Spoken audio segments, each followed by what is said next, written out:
Assalamualaikum warahmatullahi wabarakatuh. Rahayu, rahayu, rahayu. Salam sejahtera untuk kita semua. Saudara-saudaraku, para sedulur Roso, para pencari cahaya batin. Selamat datang kembali di channel Olah Roso 7, ruang sederhana tempat kita bersama-sama belajar, merenung, dan mengolah rasa, olah Roso, serta olah batin. Di kesempatan kali ini, kita akan membahas sebuah tema yang dalam, yang menyentuh inti kehidupan, yaitu tirakat sang sukma jati. Sebuah perjalanan spiritual yang tidak sekadar bicara tentang menahan lapar dan dahaga, tapi sebuah laku panjang untuk menemukan jati diri manusia, atau dalam bahasa Jawa disebut sukma jati, inti sejati, ruh sejati, asal dan tujuan hidup kita.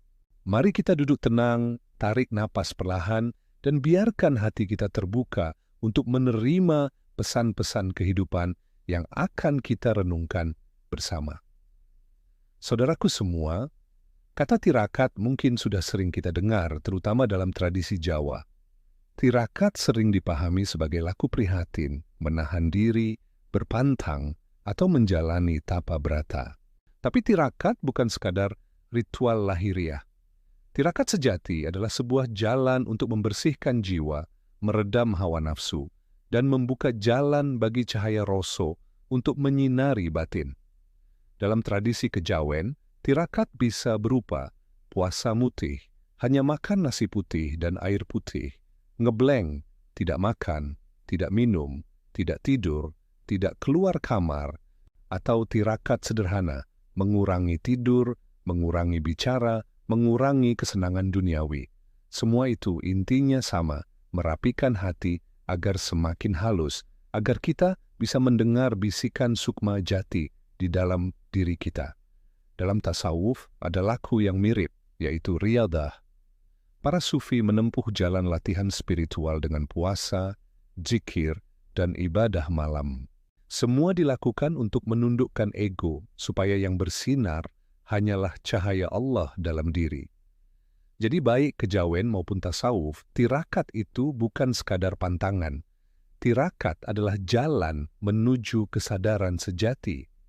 Sekarang mari kita bicara tentang sukma jati. Apa sebenarnya makna dari sukma jati itu? Dalam filsafat Jawa, manusia dipandang bukan hanya raga. Raga hanyalah wadah sementara.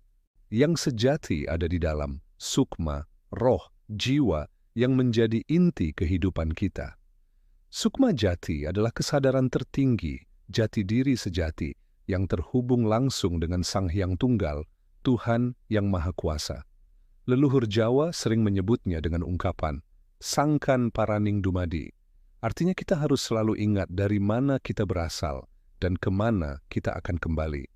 Kalau raga lahir dari tanah, maka sukma berasal dari cahaya ilahi. Maka perjalanan hidup ini sejatinya adalah perjalanan pulang. Raga kembali ke tanah, sukma kembali ke asalnya, yaitu kepada Tuhan. Tasawuf juga mengajarkan hal yang sama. Para sufi berkata, Man arafa nafsahu faqad arafa rabbahu.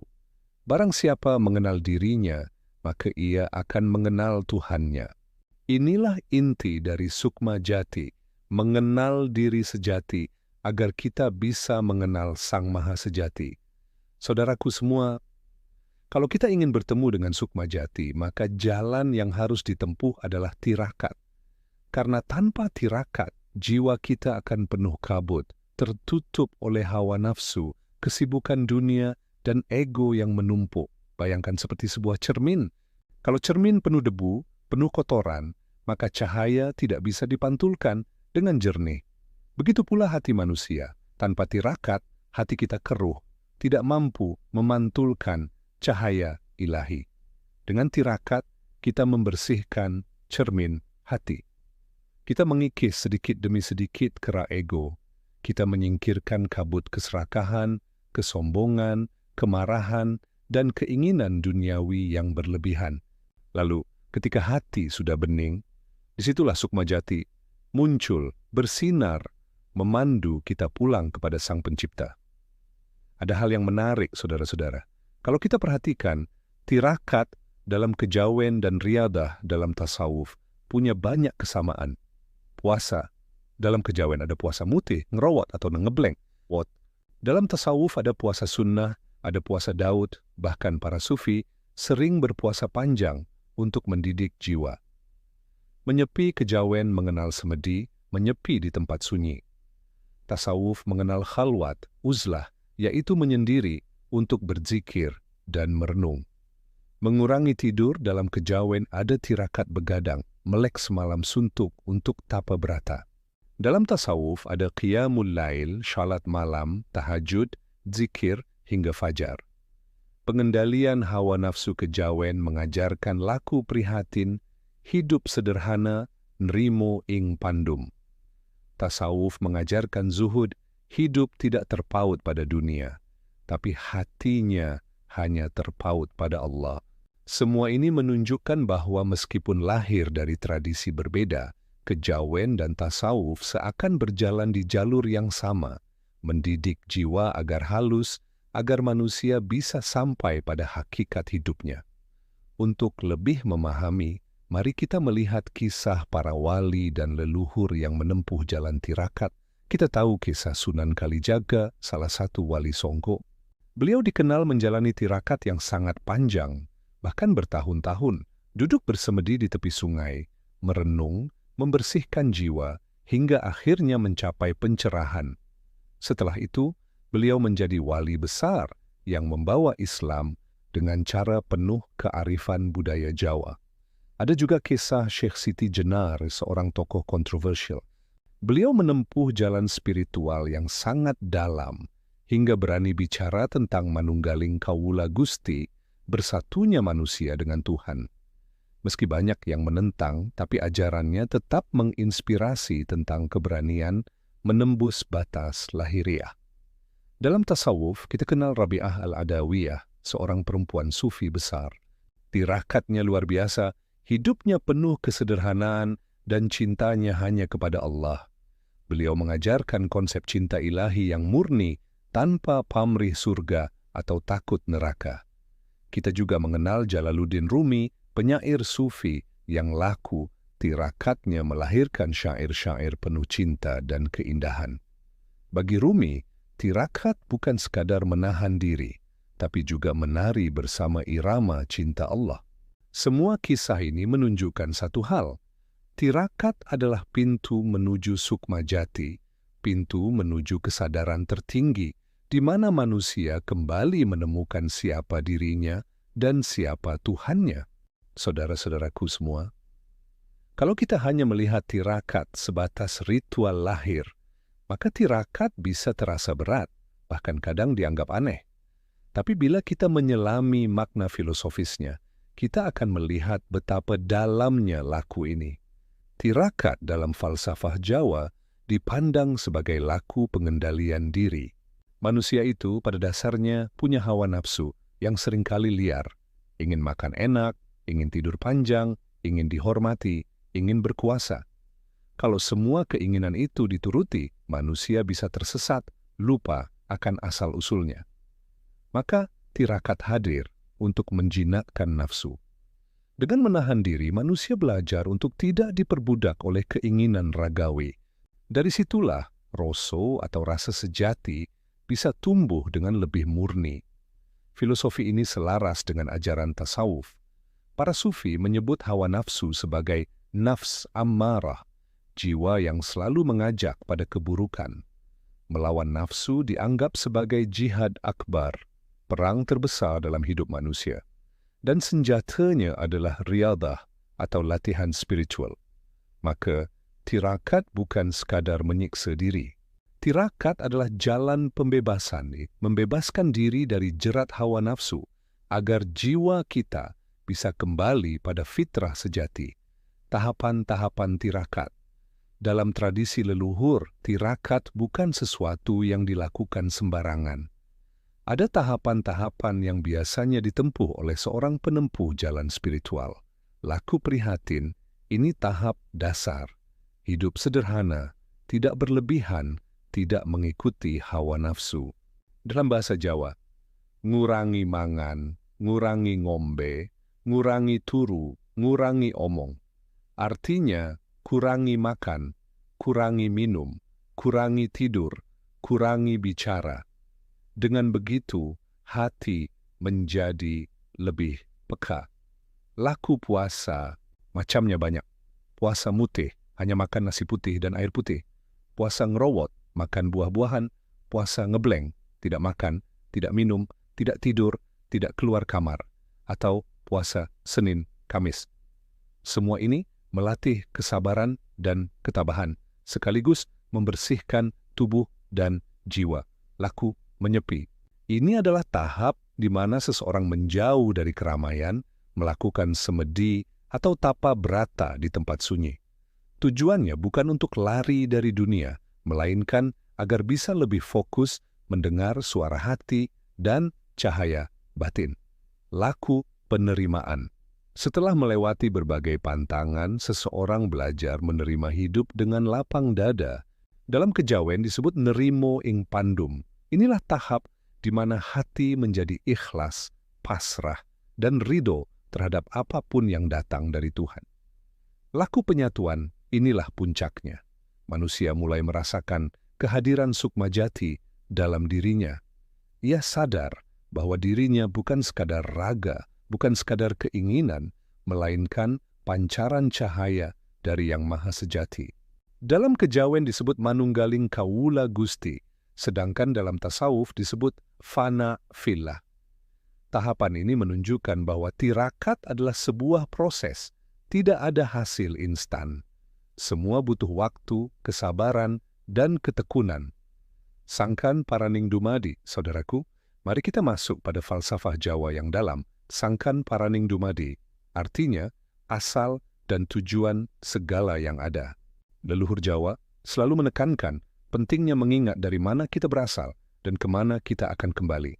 Sangkan berarti asal. Kita berasal dari Tuhan. Sukma kita adalah pancaran dari Yang Maha Sejati. Paran berarti tujuan. Kita semua akan kembali kepadanya. Dumadi berarti menjadi wujud atau ciptaan. Maka hidup ini sejatinya hanyalah sebuah perjalanan. Raga kita lahir dari tanah dan akan kembali ke tanah. Sukma kita datang dari Tuhan dan akan pulang kepada Tuhan. Tirakat membantu kita agar tidak lupa jalan pulang. Karena banyak manusia yang sibuk mengejar dunia hingga lupa bahwa semua ini sementara.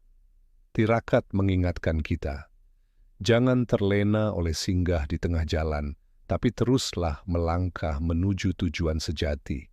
Tasawuf juga mengajarkan hal yang sama. Para sufi berkata, Inna lillahi wa inna ilaihi raji'un. Sesungguhnya kita berasal dari Allah dan kepadanya kita kembali.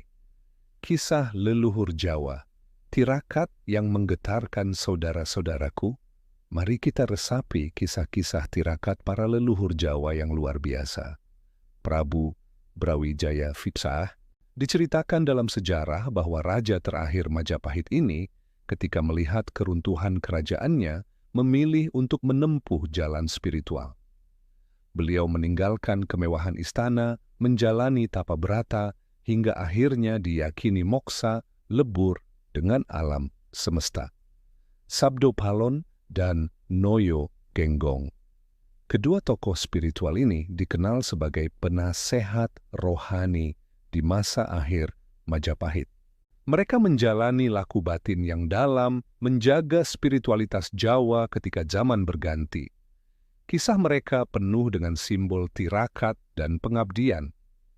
Sunan Kalijaga, sebagaimana sudah kita sebut, beliau bertirakat dengan cara bersemedi bertahun-tahun di tepi sungai. Hasilnya, beliau menjadi wali yang arif, mampu menyatukan kejawen dengan Islam tanpa benturan, melainkan dengan keindahan. Ki Ageng Selo, beliau terkenal sebagai tokoh yang memiliki kekuatan spiritual luar biasa. Konon, karena tirakatnya, beliau bisa menangkap petir dengan tangan kosong. Meski tampak ajaib, inti ceritanya adalah tirakat membuat jiwa seseorang menyatu dengan kekuatan alam. Kisah-kisah ini bukan sekadar legenda. Ia adalah simbol betapa tirakat mampu mengubah manusia biasa menjadi sosok yang luar biasa, bukan karena kesaktiannya, melainkan karena kedekatannya dengan Sang Sejati. Tirakat dalam kehidupan modern. Sekarang pertanyaannya, apakah tirakat masih relevan di zaman modern ini? Jawabannya sangat relevan. Di era serba cepat, penuh informasi, penuh persaingan, manusia justru sering kehilangan jati diri. Banyak yang terjebak stres, cemas, depresi, karena hidupnya hanya berputar pada materi dan pencitraan. Disinilah tirakat menjadi penting. Tirakat di zaman sekarang tidak harus ekstrim. Kita bisa memulainya dengan cara sederhana, mengurangi konsumsi berlebihan, menjaga pola makan, mengurangi kecanduan gadget, menyisihkan waktu untuk menyepi, meditasi, atau zikir, menata hidup sederhana, tidak berlebihan. Semua itu juga bagian dari tirakat. Intinya adalah melatih diri agar tidak diperbudak oleh nafsu, agar hati tetap tenang, jernih, dan peka terhadap suara sukma jati. Saudaraku semua, setelah panjang lebar kita membicarakan tirakat dalam kejawen dan tasawuf, mungkin ada pertanyaan, apakah keduanya berbeda jauh atau sebenarnya punya jembatan penghubung? Kalau kita renungkan dengan hati yang tenang, ternyata ada banyak titik temu. Perjalanan batin kejawen menekankan semedi, olah roso, mendengarkan bisikan batin. Tasawuf menekankan zikir, tafakkur, merenung dalam keheningan. Keduanya sama-sama mengajak manusia masuk ke dalam dirinya sendiri, menemukan cahaya ilahi di kedalaman jiwa. Pengendalian nafsu dalam kejawen ada laku prihatin, mengurangi makan, minum, tidur, bicara. Dalam tasawuf ada riyadah, melatih jiwa lewat puasa, ibadah malam, zuhud.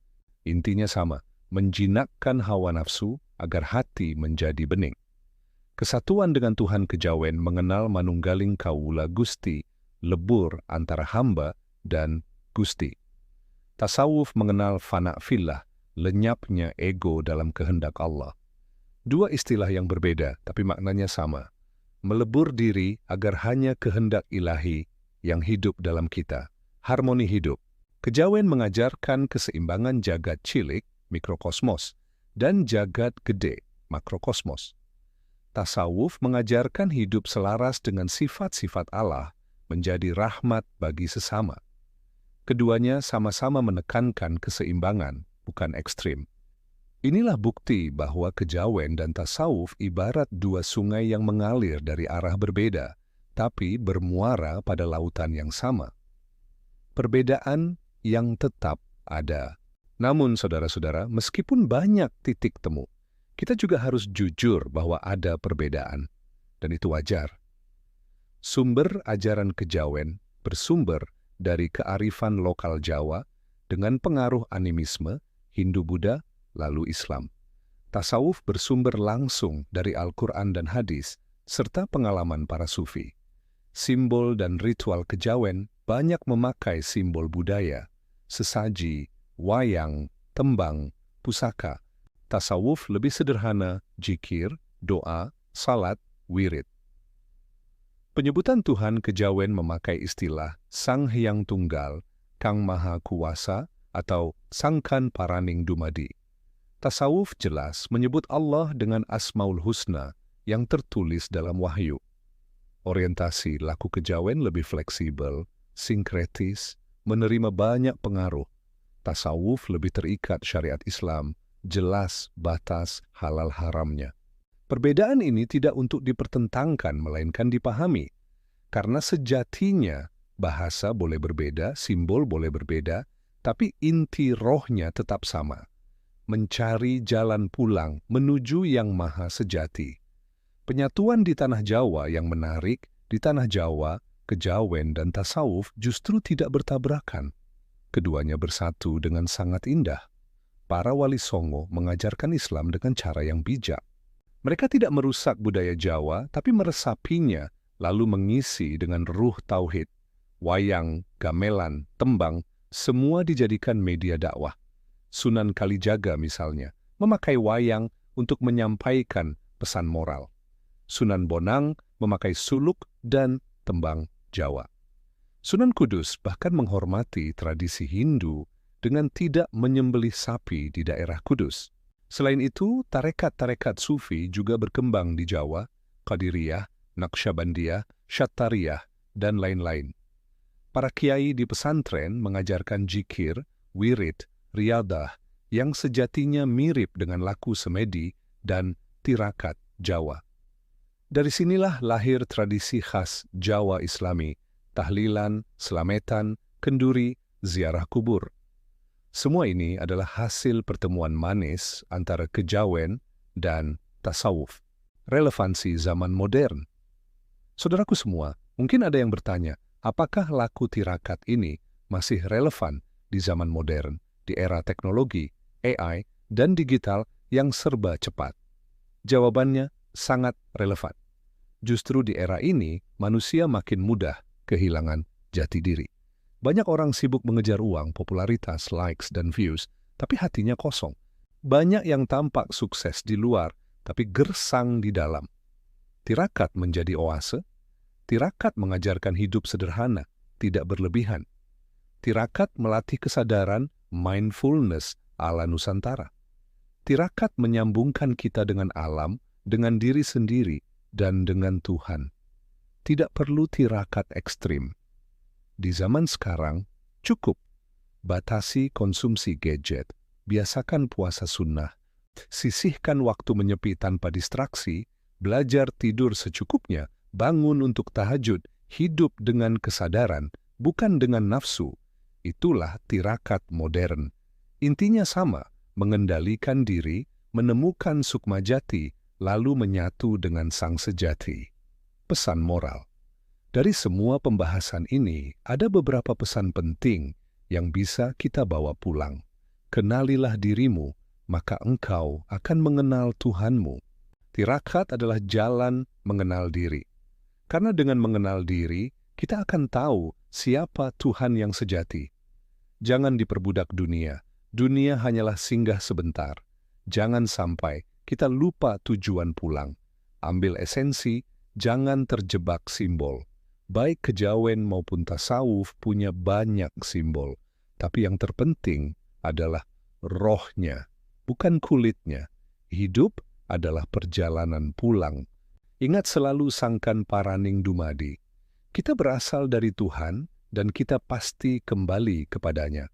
Saudara-saudaraku yang dirahmati, demikianlah renungan panjang kita dalam episode kali ini, Tirakat Sang Sukma Jati. Kita belajar bahwa tirakat bukan sekadar ritual, tapi sebuah perjalanan jiwa. Kita belajar bahwa sukma jati adalah inti diri kita yang sejati, yang selalu terhubung dengan Tuhan.